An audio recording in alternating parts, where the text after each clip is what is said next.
राजकुमार आर्यवीर और अंधकार का किला।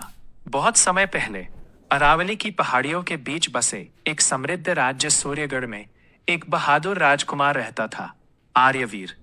वो सिर्फ तलवार चलाने में ही नहीं, बल्कि अपने साहस और दयालु हृदय के लिए भी पूरे राज्य में प्रसिद्ध था। उसी राज्य में एक सुंदर और बुद्धिमान राजकुमारी भी थी, राजकुमारी मायरा। आर्यवीर और मायरा बचपन के मित्र थे और धीरे धीरे उनका रिश्ता प्रेम में बदल गया। लेकिन एक रात सब कुछ बदल गया। अंधकार की शुरुआत पूर्णिमा की रात थी, जब अचानक आसमान काला हो गया। बिजली चमकी और एक भयानक छाया महल के ऊपर मंडराने लगी। वो था अंधकार का जादूगर विक्रांत, जो सदियों से अपनी शक्ति बढ़ाने के लिए एक दिव्य आत्मा की तलाश में था। राजकुमारी मायरा की आत्मा में वही शक्ति थी। एक तेज काले तूफान के साथ विक्रांत ने मायरा का अपहरण कर लिया और उसे अपने अंधकार के किले में ले गया, जो घने जंगलों और खतरनाक पहाड़ों के पार था। यात्रा की शुरुआत जब आर्यवीर को यह पता चला, उसने बिना एक पल गवाए अपनी तलवार उठाई और निकल पड़ा। राजा ने उसे रोका। यह रास्ता मौत से भरा है, बेटे, आर्यवीर ने दृढ़ स्वर में कहा। मौत से डरकर मैं अपने प्रेम को नहीं खो सकता। पहली चुनौती, जादुई जंगल। आर्यवीर सबसे पहले पहुंचा मायावी वन में, एक ऐसा जंगल जहां पेड़ जिंदा थे और रास्ते बदलते रहते थे। जैसे ही वो अंदर गया, पेड़ों की जड़ें उसकी टांगों को पकड़ने लगी। अचानक एक विशाल वृक्ष राक्षस प्रकट हुआ। कोई यहां से जिंदा नहीं निकलता, वो गरजा। आर्यवीर ने तलवार निकाली, लेकिन समझ गया कि सिर्फ ताकत से जीतना मुश्किल है। उसने अपनी बुद्धि का इस्तेमाल किया। उसने अपने बैग से आग जलाने वाला पत्थर निकाला और सूखी घास में आग लगा दी। आग देखकर वृक्ष राक्षस डर गया और पीछे हट गया। इस तरह आर्यवीर ने पहला खतरा पार किया। दूसरी चुनौती, नागों की घाटी। आगे था एक खतरनाक इलाका, नागों की घाटी।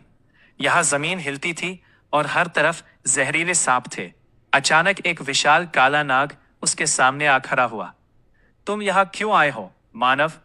नाग ने फुफकारते हुए पूछा।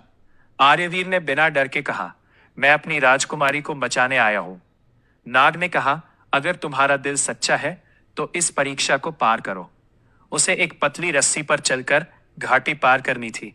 नीचे सैकड़ों जहरीले नाग फुफकार रहे थे। हवा तेज थी, कदम डगमगा रहे थे, लेकिन मायरा की याद ने उसे ताकत दी।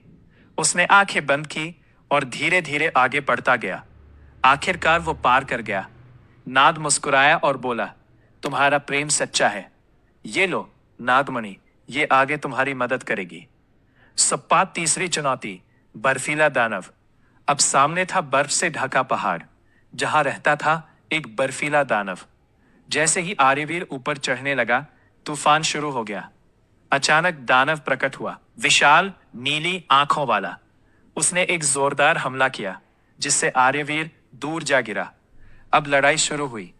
आर्यवीर ने अपनी तलवार चलाई, लेकिन दानव की चमड़ी पर कोई असर नहीं हुआ। तभी उसे नागमणि याद आई। उसने नागमणि को उठाकर दानव की ओर किया। अचानक उसमें से तेज रोशनी निकली। दानव कमजोर पड़ गया। आर्यवीर ने मौका देखकर अंतिम वार किया और दानव गिर पड़ा। अंतिम चरण, अंधकार का किला। अब आर्यवीर पहुंच चुका था विक्रांत के किले के सामने। किला काले बादलों से घिरा था और चारों ओर राक्षस पहरा दे रहे थे। वो चुपके से अंदर घुसा, लेकिन जल्दी ही पकड़ा गया। सैकड़ों राक्षसों ने उसे घेर लिया। अब एक भयंकर युद्ध शुरू हुआ। तलवारें टकराईं, आग के गोले उड़े और आर्यवीर ने एक एक करके सबको हराया। आखिरकार वो विक्रांत के सामने पहुंचा। अंतिम युद्ध। विक्रांत हंसा, तुमने बहुत हिम्मत दिखाई, लेकिन अब सब खत्म होगा।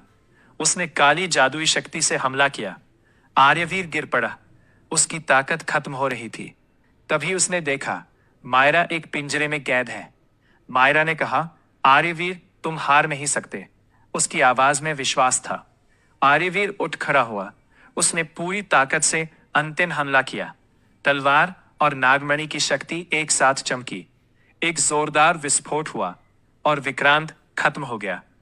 नई शुरुआत। किला टूटने लगा। आर्यवीर ने मायरा को आजाद किया और दोनों बाहर भागे। जैसे ही वो बाहर निकले, सूरज उग रहा था। अंधकार खत्म हो चुका था। दोनों वापस सूर्यगढ़ लौटे, जहां उनका भव्य स्वागत हुआ। कुछ समय बाद उनका विवाह हुआ और वे हमेशा खुशी से रहने लगे।